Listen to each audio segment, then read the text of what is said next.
What is up, Crew3 faithful? It is Chris here. I've got another kind of deck primer for you, if you will. In this time, we're talking about the Boros Pia deck that's going to become popular. I've been playing this deck since last month. This was a deck that, as far as I know, it may have been out there, but a donation deck on Doomwake stream featured this card, and the deck did really well. And it surprised, the viewers. It surprised me. That got me brewing with the deck. There are two different versions of this deck that are kind of distinct because of the availability of cards. So just kind of like Phoenix, I feel like unfortunately this is a good bit different in paper and then in Arena. But I wanted to show you both versions. And in this case, this won't always be the case, but I did want to show you that I had spent rares on this deck. I have built Pia. I believe in Pia enough that I have 4 of this card and am a big fan. So, some cards I don't, right? I don't have all the lands the way I exactly want them and things like that. I have the wild cards, but I wanted to see how the deck played first, and I was impressed. But my initial version, because all we had at the first time was kind of the what I'll call really theory crafted version of the deck, was much less good. This is a little more refined, and I haven't quite played this updated version yet. But I've played enough of the deck because I played many dozens of games and matches last month before the deck's gotten popular that I think people who are probably smarter than me have put more time into this deck and have made it into what it is today. So let's go over some of the cards here and kind of show you what's up. The first thing, of course, is the Prowess package. If you don't know already, Soulscar Mage is a really big standout because all of the damage spells that you have are going to allow you to deal -1/-1 counters to the creature instead of just straight up damage, and that'll really help you in combat where you get to shrink creatures and not just trade, but potentially 1-for-1 your removal for their creature, because their creature will be smaller. So most people at this point have played with a card like this. Hopefully you're familiar with Pioneer, but if you're not, and you're a newer patron or subscriber or whatever you might be, there's a couple important interactions that I'm going to go over, and this is one of them, right? You really want to not forget the second effect on this. You probably won't. It is one of the main reasons to play the card, but it does come up a lot, especially against like green, right? Against mono greens, those creatures you really want to be shrinking. Shieldreds you really want to be shrinking, things like that. Speaking of which, Magmatic Channeler is a card I've liked a lot more on this Arena version. It is just an engine on its own. It helps fuel our Pias. But in this case, 4/4s, they're not the end-all be-all. They're not as powerful as they used to be with Shieldreds running around, with the green creatures running around, Pelucranos, whatnot. They're definitely strong, and this combined with this Bonecrusher Giant can give you some powerful attackers, but this is a card that, 4/4, it's fine. It'll get you there because you do have a ton, right? As far as triggering prowess effects, this side of the deck over here, this all triggers prowess. So this, I think, it was 26 cards last I counted. That's 3, 4, 5, 6 times 4, 24, 26 cards that can trigger prowess with Stomp. So you've got a sick prowess package here. You got a lot of spells that you can play, a lot of fuel, and this many instants and sorceries really helps fuel the ability of Magmatic Channeler, even though it's not really the best. P is the linchpin of the deck, right? You're playing all of these effects here, right? We've got 12 of these Reckless Impulse type effects because she includes lands to make you 1/1 Thopter. But the 1/1 Thopters that have flying and have haste are very strong, and this is really what makes the deck, in my opinion, worth playing versus just a standard prowess package. This, not only are these cards just good, right? These give you extra effects to essentially draw cards, right? Give you card options, but combined with the fact that you now get tokens, and this card can kind of win a game on its own, really makes the deck worth playing, and I've really been enjoying it. So, Kimono vs. Kakazan, obviously this is a staple in Pioneer at this point, in any kind of red deck. This is really good. I have found that when playing this card, you can sometimes want to play this later because it triggers your prowess. So, like, if you have the option to, like, pump a Swift Spear or pump a Pia for later, or even a Channeler, like, you kind of want to rather get these things down and attacking, play this with hopefully another creature in play. If you don't, if you just have this creature, bunch of spells, you're happy just playing this on turn 1, getting a bigger Swift Spear or creature, because, you make a 2/3 anyway, and you were going to make a 2/3 with the prowess, but if you have another creature to pump, consider going creature, Kumano, and then those, but do whatever's most mana efficient, right? If you've got double 1-drop this, that's when you'd want to go 1-drop Kumano into this, something to that effect, right? For later. So just remember this triggers prowess, but usually outside of those situations, you're going to want to play this on turn 1. The backside of this is relevant particularly against the new Pelucranos. When new Pelucranos flips, it's got a dice trigger, and if this is flipped and on the table, they do not get those tokens. Now, Flip Pelucranos does gain them a lot of life, and so that is a very powerful card anyway, but at the very least, you have games wherein it has been relevant because you skip the dice triggers. Not a ton of other dice triggers I can think of. Not as many people are playing the Stitcher Supplier type stuff, but this card has more abilities, right? It's a fire design card, so we've got 3 chapters plus this backside. Just remember that this backside, and it's a source you control. It's not your creatures, it is their creatures. So their creatures get exiled instead of die, which again sometimes can be relevant. So remember the backside of this. Remember that it triggers prowess, of course. Remember that it's also this 1 damage. Also on Arena will do it for you, but it triggers Spectacle. A lot to say on Spectacle in a second. So we've got our commandos there. Then we've got our burn spells, right? We've got Play with Fire and Lightning Strike. Play with Fire, classic burn spell, deals 2 damage and it scries. Better than preventing the damage, the 1 mana 1, whatever that card we played for a while was. Play with Fire is an upgrade. Also, Bone Crusher Giant has the damage can't be prevented effect, which, we'll talk about this card in a second, but those are 2 cards that, they complement each other pretty well. You lose the damage prevention on the other 1 mana spell, that I think was only relevant if you had a 4 power guy anyway. But Play with Fire is an upgrade over that. And then I like Lightning Strike over Skewer the Critics. I picked up Skewer the Critics recently, but the problem that I've been having is that Spectacle is done in your second main phase, and you really want to be playing spells in your first main phase for Soulscar Mage and Monastery Swiftspear. And it's really been important enough that Lightning Strike is a combat trick that you can play at instant speed for always 2 mana has, to me, been much more impressive than Skewer the Critics. Don't get me wrong. Kumano triggers Skewer the Critics, right? There are ways to trigger it pre-combat. You just don't have that many ways. The Play with Fires, Kumanos, Bone Crushers, when you don't have those, Skewer can feel pretty crappy when you're like wanting to cast that card to like pump stuff up. So I've much preferred the consistency. That statement will go over to the paper version that I'm going to show you guys, because I really, really like the paper version that I found today and kind of inspired a piece of this video, because I've been so unimpressed with Spectacle, other than, it's fine here, but relying too much on it, I think is a bad thing. But obviously the light up the stage in this deck I really like, as it gets you, your copies 9 through 12 of the exile the top card and play it effect. So that's our small burn package here.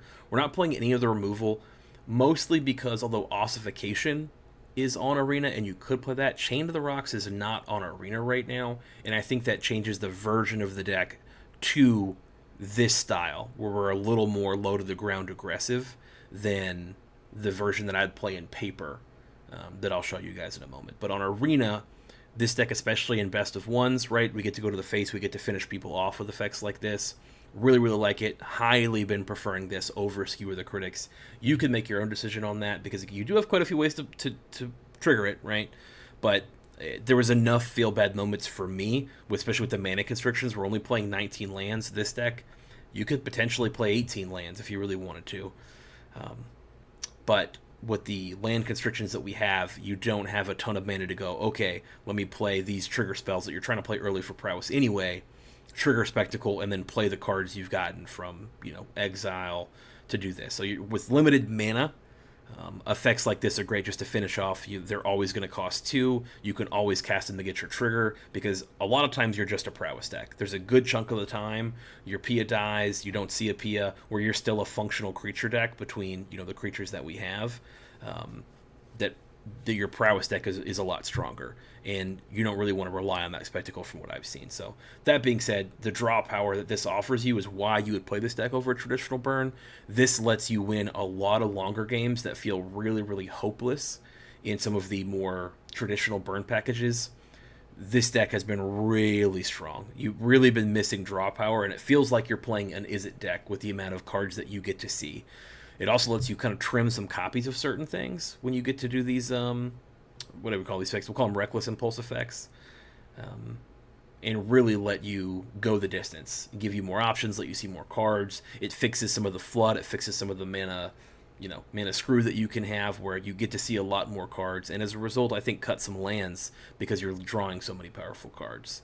The last card I want to bring up here is Bone Crusher Giant. This is a newer edition of the deck that somebody pointed out because, sure enough, going on an adventure is casting from the exile zone. When you cast this card as an adventure, it says right here, exile it, and then cast a creature later from exile since it's went on an adventure. So that ability is really nice with Pia, as well as just being another really, really strong card.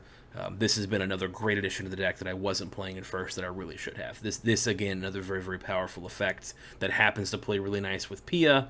Since we're casting this from the exile zone, I think you could play up to 4 of this card if you want to. If you want to cut some lightning strikes for this card, I'm all about it. Again, this is just a strong card on its own. It's got so much text, right? You target it, they take 2 damage, and you're really just trying to finish your opponent off, right? This is definitely a more aggressive deck, and although you have the reach, your best turns are turns 1 through 3.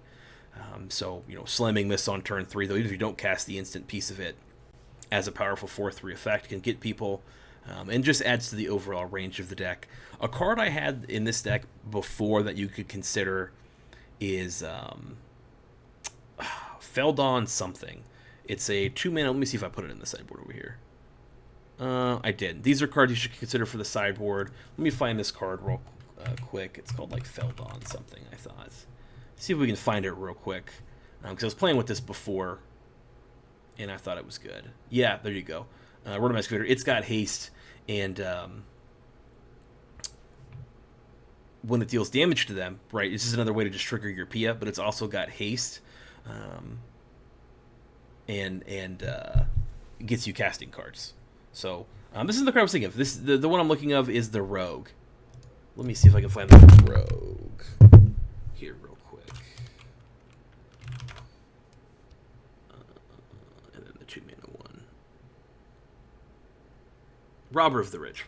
Here it is. So Robber of the Rich, when it attacks, if the opposing player has more cards in hand than you, exile the top card of your deck, then you can cast that with any mana. So this is a card that I've really, really liked initially, but if you've got it because you played a lot of Throne of Eldraine sealed, you can play that. I thought it was fine. But for now, this is the version I would run with if at all possible. So let's switch over to this paper version real quick and show you guys what's going on there. Let me switch me over here so I can see myself and this version of the deck. Okay, and so as I said before, this is the deck that won the challenge piloted by Komata Man, which is a Japanese player, posted this tweet in Japanese. Connor Man then took the list and started playing it, I think, as of the morning of recording this. But the reason that I really like this deck is you stop playing Spectacle cards. The Spectacle cards have not been as impressive with our prowess strategies. Otherwise, what we get here is we get the 4 Chain of the Rocks, which are really good, and then we're playing Showdown of the Skulls as a 3 of. So we're a little more mid-rangey. We're playing 20 lands instead of the 19, and 1 Soul Partition, which is kind of cute. I don't know how often that came up, but it's an extra exile effect that is some interaction. Some people have been playing Invasion of the Gobakon in the main deck. I have not liked Invasion of Gobakon in the main deck at all. It was absolutely terrible. I like it much better in the sideboard. I like Chain of the Rocks in the main deck, and I really, really like this deck as a paper version.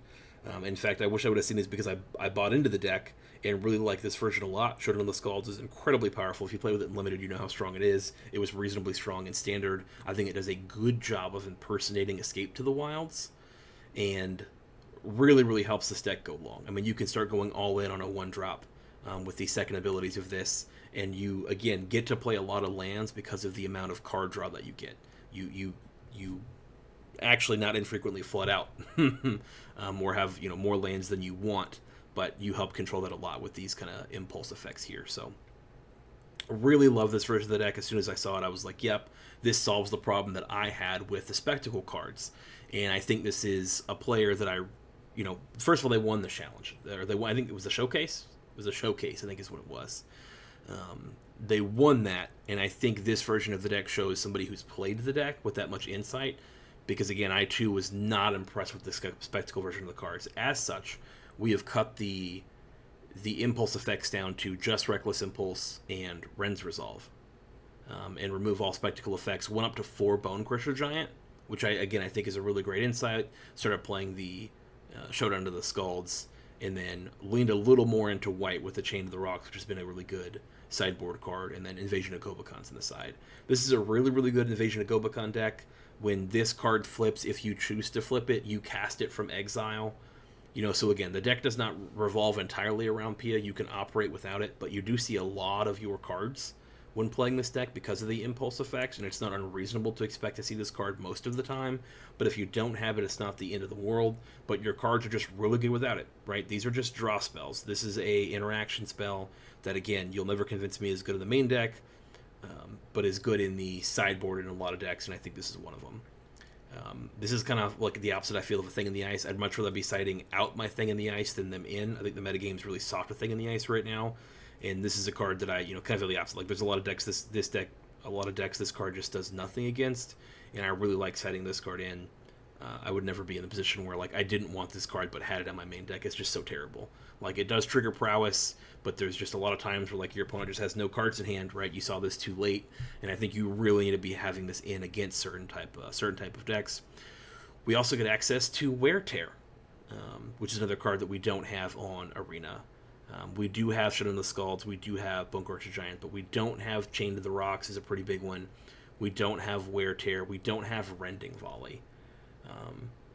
At least that I could find without Rending Volley. So these are cards that are really, really good in paper, and I really think takes this deck over the top, especially there. But I think, again, in the best of 1 arena queues that I've been playing,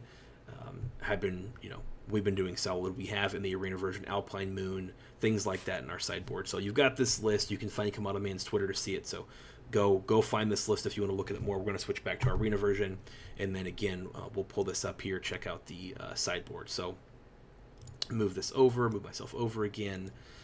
Some of the sideboard considerations I had, again, I think you want the Invasion of Gobakons. You still get access to Rest in Peace. You can have Showdown of the Scalds in the sideboard. If your opponent's going to be bringing interaction, I do like bringing this card in.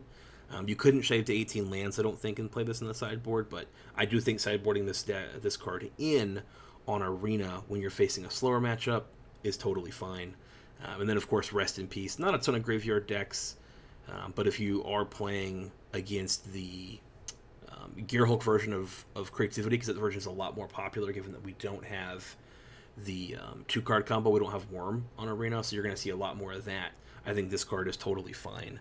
There are still a lot of people trying to play Phoenix as well, even though you don't have the Del spell. So considerations for the sideboard. Otherwise, you want to play whatever the removal that you can to get rid of spirits and things like that. These are the cards I'd look at most. Alpine Moon for Nykthos and whatever other nonsense, a few of that, some invasions, some Rest in Peace, some showdowns, and then whatever your removal of choice is for spirits. So again, you'll, I think, have a good primer on this deck. Listening to this, again, you can hit me up in the Discord if you want, because again, I was playing a ton of this deck last month, and this is the Boros deck I would be playing. I think this deck has way more reach than the Boros Convoke deck does, and I think this is what I'm using my Boros lands for over the Convoke deck, given what I've seen out of the deck. It just has so much more reach. You can still kill really fast, but you're a lot less fragile. You've got a lot more reach. So again, hit me up in that Discord if you have any questions about the deck, but hopefully you guys can start building this deck and take it to a local event before it gets super popular or before anybody else does, and start learning the deck, because I think this is going to be in the metagame for a while. I think this is a very, very powerful prowess deck, and I really liked what it's done. So yeah, that's going to be all from me this time, guys. Hopefully you've liked this. Let me know what you thought in our Discord or in comments if we post it out there later. We'll talk to you later. Bye.